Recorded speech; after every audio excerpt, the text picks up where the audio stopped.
Hi everyone, welcome and welcome back to the channel. This is Ritik and you're watching my channel Due Commerce. Let us continue accounting वाली unit part 7 होने वाला है ये, जिसके अंदर हम cost accounting के बेसिक्स करने वाले हैं। जो जो चीज़ें आपको एग्जामिनेशन पॉइंट ऑफ व्यू से पता होनी चाहिए वो चीज़ें इस सेशन के अंदर कवर करूंगा। बेसिक्स होंगी, अगर आपको नहीं आती थी तो ये कवर हो जाएगा, आती है तो वेल एंड डन है भाई, वेल एंड गुड है। नेक्स्ट वाला करना अच्छे से सेशन। तो स्टार्ट करते हैं, स्टार्टिंग विद टू टॉपिक्स जिसका नाम है cost control and cost reduction. बहुत आसानी से समझेंगे। देखो, हम मैनेजमेंट है लेट्स से, और हमने पहले से ही प्री डिटरमाइन करके रखी हुई है कुछ कॉस्ट्स को। We have predetermined the costs, और बोलेंगे उसको स्टैंडर्ड कॉस्ट, है ना, स्टैंडर्ड कॉस्ट भी बोलते हैं। तो हमने पहले से ही डिसाइड करके रखी हुई है कि किसी चीज की जो कॉस्ट है पर यूनिट की वो 10 आनी है। This is the pre determined which is already estimated by the cost department let's say.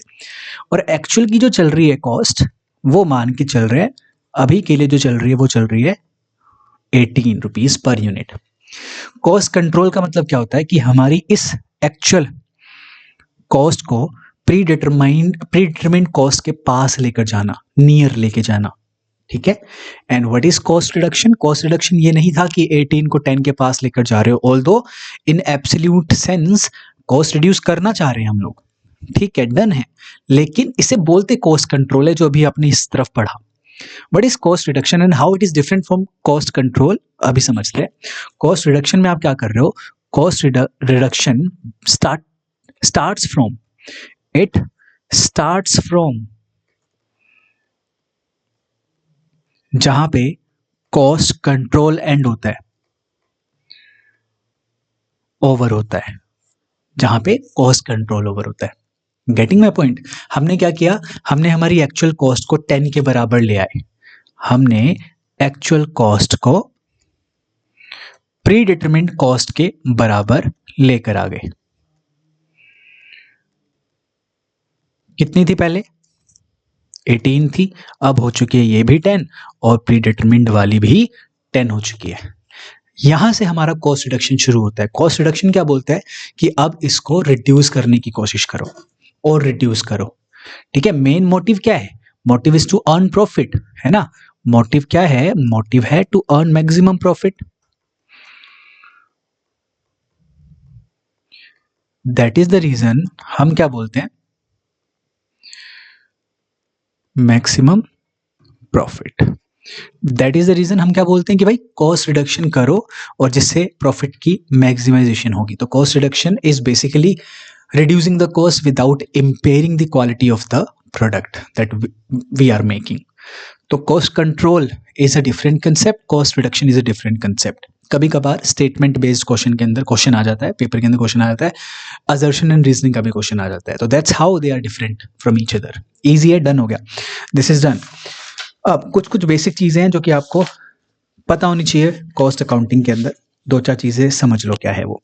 पहले तो कि डिफरेंट टाइप्स ऑफ कॉस्ट कौन कौन सी है, अलग अलग बेसिस पर डिफाइन किया हुआ है कॉस्ट्स को। तो कुछ जल्दी से नोट डाउन कर लेना, कभी कभार पूछा जाएगा आप लोगों से, क्वेश्चन के अंदर बोल देंगे कि which of the following has not been classified, या फिर नहीं है इसके बेसिस पर, ऐसे करके पूछ लिया जाएगा। तो लिख लेना जल्दी से। सबसे पहला है, अगर हम नेचर के बेसिस पर करें bifurcation, basis of cost classification लिख लो। इजी है, जल्दी जल्दी करेंगे। पहला हो जाएगा नेचर के बेसिस पर अगर है तो बोलेंगे कि सिर्फ डायरेक्ट कॉस्ट है और इनडायरेक्ट कॉस्ट है। इजी। अगर सेकंड दे रखा है हमारे पास कोई बेसिस जिसका नाम है वेरिएबिलिटी, तो हम बोलेंगे there are 3 types of costs, जो कि है variable cost, semi variable cost और fixed cost. Easy. Third basis है क्लासिफिकेशन का component, on the basis of component. इसके अंदर क्या आ जाएगा? अगेन मेन चीज है ये, मोस्ट इंपॉर्टेंट चीज है, मटेरियल कॉस्ट, लेबर कॉस्ट और ओवरहेड कॉस्ट। फोर्थ हमारे पास बेसिस है क्लासिफिकेशन का कंट्रोलेबिलिटी। नाम से पता चल रहा है कंट्रोलेबिलिटी वाली कॉस्ट कौन सी होती है, which can be classified as uncontrollable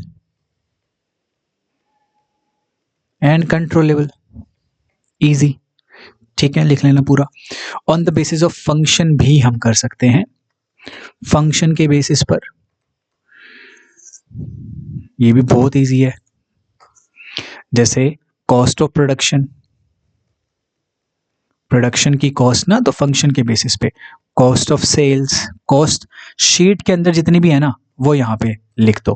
prime cost, work cost,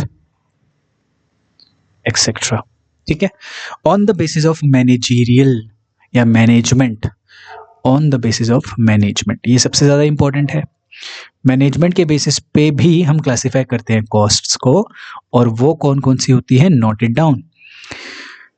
relevant cost, relevant costs are those costs which are relevant in decision making. भाई सिंपल सी बात है, उन्हें रेलेवेंट बोल देंगे।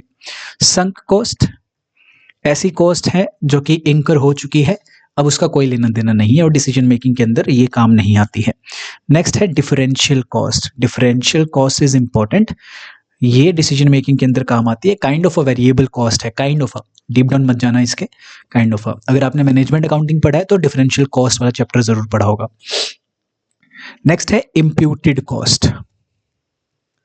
Imputed cost is again a kind of an opportunity cost, जहां पे generally out flow नहीं होता है पैसों का। फिर नेक्स्ट आ जाएगी जो अभी मैंने बोला, opportunity cost, next best alternative की कॉस्ट जो अपन ने रटा हुआ है डेफिनेशन। फिर आती है एक out of pocket cost. Out of pocket, जैसा इसका नाम है वैसा इसका काम है कि भाई जेब से खर्चा लग रहा है। नेक्स्ट है product cost and period cost. Product cost और पीरियड कॉस्ट से कौन सा चैप्टर याद आ रहा है, बताओ। नहीं आ रहा तो बहुत गलत बात है, याद आना चाहिए absorption costing and marginal costing. करवाया होगा शायद से, मैंने चेक कर लेना। प्रोडक्ट कॉस्ट के अंदर, मार्जिनल कॉस्टिंग के अंदर प्रोडक्ट कॉस्ट डिफरेंट होती है, उसके अंदर फिक्स्ड मैन्युफैक्चरिंग ओवरहेड ऐड नहीं होता, लेकिन एब्जॉर्प्शन कॉस्टिंग के अंदर फिक्स्ड मैन्युफैक्चरिंग ओवरहेड भी ऐड होता है प्रोडक्ट कॉस्ट के अंदर। तो ये क्लासिफिकेशन वहां पे मैंने करवा रखा होगा, चेक कर लेना जाके, फर्स्ट वाली वीडियो थी शायद से। डन। तो ये कुछ बेसिस के ऊपर हम लोग क्लासिफाई करते हैं हमारी कॉस्ट्स को। नाउ ये भी डन। एक होती है सेमी या फिर स्टेप फिक्स्ड कॉस्ट। एक आपके पास आती है स्टेप फिक्स्ड कॉस्ट, कुछ नहीं है, बहुत इजी है ये भी सिस्टम।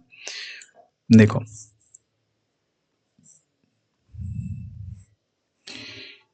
ये हमारे पास वेरिएबल कॉस्ट है, आउटपुट बढ़ता है तो वेरिएबल कॉस्ट बढ़ती है, ठीक है, and this is a fixed cost. एक होती है step fixed cost. Step fixed cost क्या है कि एक समय तक फिक्स रहेगी, फिर बढ़ गई, फिर फिक्स हो जाती है, फिर बढ़ गई, फिर फिक्स हो जाती है। इसे अपन बोलते हैं स्टेप फिक्स्ड कॉस्ट। बस डेफिनेशन पता होनी चाहिए। डेफिनेशन का मतलब है इसका कंसेप्ट पता होना चाहिए कि है क्या, ये है, खत्म कहानी। चलो ये भी डन। कॉस्ट कंट्रोल हो गया, कॉस्ट रिडक्शन हो गया, कॉस्ट ऑडिट वगैरह ये मैंने ऑडिट में करवा रखा है, ठीक है, डन। ये भी डन है। फाइनेंशियल अकाउंटिंग और कॉस्ट अकाउंटिंग के बीच में डिफरेंस क्या है, देखो फाइनेंशियल अकाउंटिंग क्या करता है, हिस्टोरिकल चीज़ों के बेसिस पे हमारा बैलेंस शीट वगैरह बनाता है, फाइनल अकाउंट्स बनाता है, जो कि थर्ड पार्टीज को जरूरी होता है कंपनी की ट्रू एंड फेयर पोजीशन को पता लगाने के लिए। कॉस्ट के बेसिस पे चीज़ें नहीं देता था, तो इसके लिए क्या आया फिर, इसी लिमिटेशन को सही करने के लिए अपना कॉस्ट अकाउंटिंग आ गया। कॉस्ट अकाउंटिंग की फिर वो होती है लिमिटेशन कि मैनेजमेंट को इतना ज़्यादा हेल्प नहीं प्रोवाइड करवाता डायरेक्टली, ठीक है, इनवैल्यूएबल इंफॉर्मेशन भी प्रोवाइड करवाता है जनरली। तो कुछ कुछ लिमिटेशन कॉस्ट अकाउंटिंग की भी थी, तो उसके चलते क्या आ गया, मैनेजमेंट अकाउंटिंग आ गया भाई, ठीक है। ये डीप डाउन नहीं जाना अपने को इसमें, लेकिन इतना बेसिक में पता होना चाहिए आप लोगों को। नहीं पता था तो अब पता चल गया, वेरी वेल डन। आगे ये भी डन है। कॉस्ट अकाउंटिंग हम कैसे करते हैं जनरली, पूरा जो कॉस्ट अकाउंटिंग है उसके अंदर we know that there are different techniques available, है ना, कॉस्टिंग की। बट उससे पहले आप कॉस्ट अकाउंटेंसी में एक्सपेंसेस को या फिर कॉस्ट्स को डिटरमाइन करते हो, एस्टिमेट करते हो, पहले से ही डिटरमाइन करते हो, है ना। तो जनरली वो किसकी कॉस्टें रहती है, बताओ मुझे ज़रा। याद हो अगर आपको तो। तीन ही चीजें मेनली तो, मटेरियल, लेबर, ओवरहेड्स। ओवरहेड्स की जगह हम एक बारी के लिए लिखते हैं एक्सपेंस। ठीक है, अगर आपकी कोई कंपनी है, मैन्युफैक्चरिंग कंपनी है, तो आपको मटेरियल चाहिए रहेगा, लेबर चाहिए रहेगा, तो आपकी लागतें आती है इन चीज़ों पे, है ना। तो मटेरियल की जो कॉस्ट होगी जो कि डायरेक्टली मटेरियल से जुड़ी हुई है, उसे बोल देंगे direct cost, which is easily which can easily be ascertained, ऐसा बोल सकते हैं। डायरेक्ट मटेरियल वाली कॉस्ट है, ठीक है। और कुछ होगी इसमें इनडायरेक्ट कॉस्ट भी, जो कि डायरेक्टली हम आइडेंटिफाई नहीं कर सकते या असर्टेन नहीं कर सकते कि भाई ये मटेरियल की कॉस्ट है, हालांकि है तो मटेरियल की, पर कितनी नहीं पता, तो वो इनडायरेक्ट आ जाएगी। सिमिलरली इसकी भी डायरेक्ट और इनडायरेक्ट वेजेस आ जाते हैं ना, या लेबर आ जाता है। डन। और फिर इसका भी डायरेक्ट हमारे पास एक्सपेंसेस आते हैं, और फिर इनडायरेक्ट एक्सपेंसेस आते हैं, जिसे हम ओवरहेड जनरली बोलते हैं। सिमिलरली ये जो इनडायरेक्ट है और ये ओवरहेड है, इन्हें अगर हम ऐड कर देंगे ना, तो ये बेसिकली बन जाएंगे ओवरहेड ही, ठीक है। और डायरेक्ट और इनडायरेक्ट का क्या मतलब है, which can easily be traceable, ये ट्रेसेबल रहती है। नॉन ट्रेसेबल, ठीक है। सिमिलरली यहां पे भी करोगे आप, ट्रेसेबल, नॉन ट्रेसेबल। हम इतने अच्छे से पता नहीं लगा सकते इसका कि कितनी है क्या है। Traceable, non traceable. Done. Overheads के अंदर हर जगह के ओवरहेड्स आ जाएंगे, जैसे कि मैन्युफैक्चरिंग के, आपका फैक्ट्री वगैरह के, वो उसी में आ गया, चलो मैन्युफैक्चरिंग में आ गया। ऑफिस एंड एडमिनिस्ट्रेशन के, सेलिंग एंड डिस्ट्रीब्यूशन के, इनके भी आ जाते हैं, ठीक है। जैसे कि एडवर्टाइजिंग हो गया, रेंट हो गया, ये सब चीजें। डन, इसको भी हटाओ, ठीक है। ये भी डन होता है। अब नेक्स्ट पे आगे बढ़ते हैं। डिफरेंट टाइप्स ऑफ कॉस्टिंग आपने अगर करी हो तो वेल डन है। कुछ कॉस्टिंग के टाइप्स को या फिर क्लासिफिकेशन को लिखो। देखो, दो तरीके की कॉस्टिंग होती है जनरली, टेक्निक्स होती है। देखो, पहला है आपका स्पेसिफिक ऑर्डर कॉस्टिंग, और दूसरा बोला जाता है कि कॉन्टिन्यूअस कॉस्टिंग। कुछ नहीं है, बस इनको क्लासिफाई किया गया है। जैसे कि जॉब कॉस्टिंग बोलेंगे, स्पेसिफिक ऑर्डर है, ठीक है। फिर आता है आपका contract costing, specific in nature यार, सिंपल, तो तभी स्पेसिफिक ऑर्डर कॉस्टिंग। और सी आ गया बैच कॉस्टिंग, ठीक है, लोट्स में चीजें बनती हैं। कॉन्टिन्यूअस कॉस्टिंग में क्या आता है, जहां पे कॉन्टिन्यूअसली प्रोडक्शन चलता रहता है, जैसे कि यूनिट कॉस्टिंग को क्या बोलते हैं, सिंगल आउटपुट भी, है ना, लास्ट सेशन के अंदर किया होगा। फिर है आपका प्रोसेस कॉस्टिंग, बस ये लर्न करने अपने को कि भाई इसके अंदर क्या आता है। अगर क्वेश्चन बनाने को मैं बनाऊं कि which of the following is considered as continuous costing, उसके अंदर जॉब कॉस्टिंग डाल दूं, तो जॉब कॉस्टिंग तो नहीं होगा, बाकी तो होंगे ना। तो ऑप्शन में ABCD ऐसे करके आ जाएगा, तो we need to answer it, है ना। ऐसे बनते हैं क्वेश्चन बस। फिर आ जाएगा आपका ऑपरेटिंग, जिसे हम सर्विस कॉस्टिंग भी बोलते हैं। यहाँ से पिछली बार क्वेश्चन आया था, as you know, last session में बताया भी है मैंने। और फिर आता है आपका मल्टीपल या फिर कंपोजिट कॉस्टिंग, जैसा इसका नाम है वैसा ही है, ये मल्टीपल कॉस्टिंग टेक्निक्स यहाँ पे इन्वॉल्व होती है। इजी, ये भी डन। और क्या करवाना था मुझे आपको आज, कॉस्ट शीट डन हो गई है। अब मटेरियल से रिलेटेड मेरे को दो चीजें करवानी थी आपको, 2-3 चीजें। आ जाओ, देखो, अगर मैं ना, मतलब अगर अपन लोग सारे मिलके डीप डाउन जाना चाहें तो बहुत सारी चीजें इसके अंदर, बहुत ही खतरनाक वाली सारी चीजें। कहने का मतलब है, अगर मैं मटेरियल की बात करूं, सिर्फ हमारी एक कंपनी है जो कि एक मैन्युफैक्चरिंग कंपनी है, तो मटेरियल से रिलेटेड क्या कुछ खर्चा आएगा अपने पास, बहुत खर्चे आ सकते हैं। फॉर एग्जांपल, इसको परचेज करने का खर्चा, अलग अलग सप्लायर से अगर लेंगे तो दिक्कत है। तो सप्लायर को चूज करना अपने अनुसार कि भाई किसको हम पैसा दे सकते हैं और कौन अपने को सही दाम पे देगा, वो चूज करना, तो रिसर्च करना, उस पर पैसा जा रहा है। तो it is very, real world के अंदर it is very complex. But इसको इजी बनाने के लिए वी टेक सर्टेन अजम्पशंस। तो कॉस्ट अकाउंटिंग के अंदर we are just considering what, इससे रिलेटेड कॉस्ट, और वो भी थोड़ी सी डायरेक्ट वाली, कि उसको परचेज कर लिया, उसका कॉस्ट परचेज करने का, ठीक है, जो अपन डायरेक्टली परचेज करेंगे। फिर होता है एक ऑर्डरिंग कॉस्ट भी। सिमिलरली एक अपने पास होती है कैरिंग कॉस्ट, कि भाई आ तो गया माल, उसे रखना भी तो पड़ेगा, ऐसे तो नहीं आती लगा देंगे उसके अंदर, ठीक है। इसी चीज को क्या बोलते हैं कि भाई ज्यादातर ना कैरिंग कॉस्ट अगर अपने को अवॉइड करनी है, if we need to avoid, एक नया कंसेप्ट बता रहा हूं, if we need to avoid carrying cost, then JIT, use JIT, just in time technique को यूज कर लो। इजी है, ये तो पता भी है तुम्हें क्या होता है जस्ट इन टाइम, जब जैसे जरूरत पड़ी वैसे तुमने ऑर्डर करके मंगवा लिया, तो कैरिंग कॉस्ट वहां पे जीरो, मतलब कम पड़ी अपने को, ठीक है। तो बहुत सारी ऐसी चीजें होती है। फिर तुम्हें इससे और याद आ गया होगा कि भाई एक ऐसा कंसेप्ट हुआ करता था EOQ वाला। EOQ तुम्हें निकालना आता ही है, तो अगर याद आ ही गया है तो यहाँ पे लिख लेते हैं EOQ, इकोनॉमिक ऑर्डर क्वांटिटी, कि भाई हमें सस्ता पड़ेगा एक बारी ऑर्डर करना, तो वो वाला सिनेरियो रहता है ये, या फिर इतनी क्वांटिटी को एक बारी में ऑर्डर करो, वो बेटर रहता है।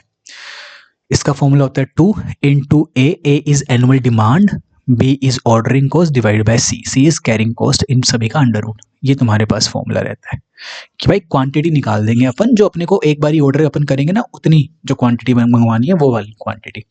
अगर नंबर ऑफ ऑर्डर्स निकालने कि भाई सालाना कितने ऑर्डर करने पड़ेंगे तभी जाके हमारी सालाना डिमांड पूरी हो जाएगी, ए पूरा हो जाएगा, तो EOQ डिवाइडेड बाय, नहीं, annual demand divided by EOQ, simple, number of orders निकल गए। तो इसमें बच्चे कंफ्यूज होते हैं, EOQ नहीं पूछा होता है कभी कभार, नंबर ऑफ ऑर्डर्स पूछे होते हैं, तो we need to find out सबसे पहले EOQ, then annual demand divided by EOQ, निकल कर आ जाता है नंबर ऑफ ऑर्डर्स। तो ये याद आ गया था तो मैंने बता दिया, डन, ये भी डन है, इसमें डीप डाउन नहीं घुसना है अभी के लिए, ये डन करते हैं। मेरे को 2 चीजें और करवानी है आपको आज, बस वो रहती है, फिर डन हो जाएगा आज का सेशन। यहां से सवाल पूछे जाते हैं, असर्शन रीजनिंग में आ सकता है, स्टेटमेंट बेस्ड आ सकता है। एक है आपका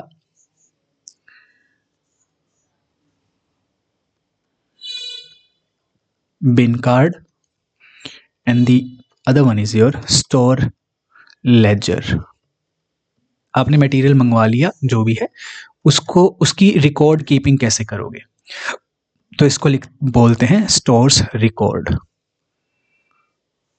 इसकी रिकॉर्ड कीपिंग कैसे करोगे, एक मेथड होता है बिन कार्ड काइंड ऑफ, एक होता है स्टोर लेजर। बिन कार्ड क्या है, जिसके अंदर इंफॉर्मेशन होंगी, कैसी कैसी होगी, और माल आया, रिसीट, माल को इशू कर दिया, एंड कितना माल बचा हुआ है, इजी। ये इंफॉर्मेशन रहती है कहां पे, बिन कार्ड के अंदर। So it basically describes the quantity, it describes the quantity in units, है ना, कि 10,000 यूनिट ऑफ माल आ गया, 5,000 इशू कर दिया, बैलेंस कितना है 5,000 यूनिट्स, यानी कि क्वांटिटी बची हुई है, ठीक है।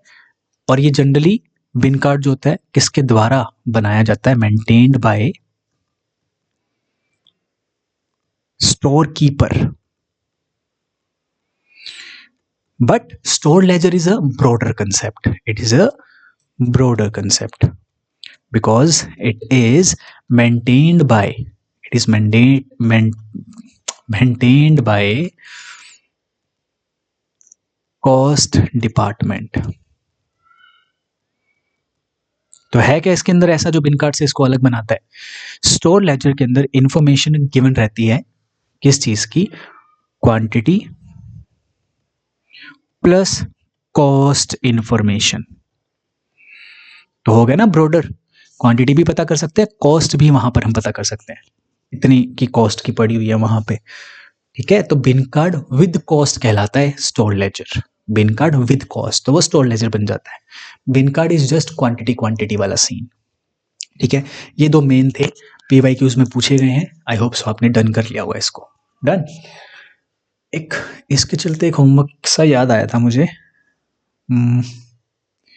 नहीं नहीं नहीं, क्या था यार वो, नहीं आ रहा याद, छोड़ो, आएगा कभी तो मैं कमेंट सेक्शन में लिंक कर दूंगा, मतलब पिन कर दूंगा। डन, ये भी डन होता है। नेक्स्ट है और लास्ट टॉपिक है आपका कि कैसे हम मेंटेन करते हैं इन्वेंट्री को, वैल्यू कैसे करते हैं, ऐसा भी लिख सकते हैं, valuation of inventory, valuation of inventory के मेथड्स, इन्वेंट्री के मेथड्स। बहुत भारी सवाल पूछे जाते हैं, ठीक है, पूछे गए हैं, पूछे जाते हैं। फीफो मेथड होता है एक, अब आ गया होगा याद। लीफो मेथड होता है एक एवरेज मेथड है, एक आपका वेटेड एवरेज मेथड है। हालांकि और भी हो सकते हैं, लेकिन हमें अभी के लिए दो पर फोकस करना है, फीफो एंड लीफो पे। What is FIFO? First in first out, first in first out. जो हमने सबसे पहले खरीदा होगा उसको, उसी को ही सबसे पहले बाहर निकालो, बेचो मतलब, ठीक है। लास्ट इन फर्स्ट आउट, जो हमने अभी आखिरी में खरीदा है उसी को ही पहले निकाल दो, ठीक है। तो कभी कभार सिचुएशंस के अकॉर्डिंग क्वेश्चन आ सकता है कि इन्फ्लेशन वाली सिचुएशन में कौन सा बेटर रहेगा कंपनी के लिए, और डिफ्लेशन वाली सिचुएशन में कौन सा बेटर रहेगा कंपनी के लिए। कंफ्यूज नहीं होना, जो मैं बोलूंगा उसको एक बारी के लिए पत्थर की लकीर समझना है, एक बारी के लिए एग्जामिनेशन के पॉइंट ऑफ व्यू से, ठीक है। आपके व्यू पॉइंट हो सकते हैं, आपका क्रिटिसिज्म हो सकता है, लेकिन एक बारी के लिए मत करना क्रिटिसिज्म, पत्थर की लकीर समझ के आगे बढ़ जाना, ठीक है, क्योंकि एग्जामिनेशन पॉइंट ऑफ व्यू पढ़ रहे हैं, मेरे पास इतना टाइम नहीं है कि मैं उस चीज़ को समझाऊं। First in first out although समझ में आ जाएगा। फर्स्ट इन फर्स्ट आउट का मतलब है, अब ले लेते हैं इन्फ्लेशन वाली सिचुएशन। इन्फ्लेशन वाली सिचुएशन का मतलब है कि prices are higher in the economy right now. तो अगर हमने 10 साल पहले वो चीज़, मतलब पहले बहुत पहले खरीदी थी और अपने पास आ चुकी है, तो हमने सस्ते दामों पे अंदर ले ली भाई, ठीक है, सस्ते दामों पे अंदर ले आए 100 रुपये पे लेट से। अब उसको बाहर निकालने का टाइम आ गया, मार्केट के अंदर 900 रुपये चल रहा है उसका, अपने को क्या करना है, फर्स्ट इन फर्स्ट आउट से चल रहे हैं, वही निकालना पड़ेगा। 100 की खरीदी थी, 900 की बेच रहे हैं। ऑल्दो इसके अंदर बहुत सारी चीजें ऐड ऑन होती है, लेकिन अभी असम्पशन क्या है अपनी कि सिंपल बना के रखो। तो 100 की ली, 900 की बेच दी, 800 का प्रॉफिट हो गया। इन्फ्लेशन के दौरान आपका प्रॉफिट हायर हो जाएगा, इसके चलते फीफो का यूज करेंगे तो हमारा जो प्रॉफिट है इट विल इंक्रीज, ठीक है। That is why FIFO is not advisable.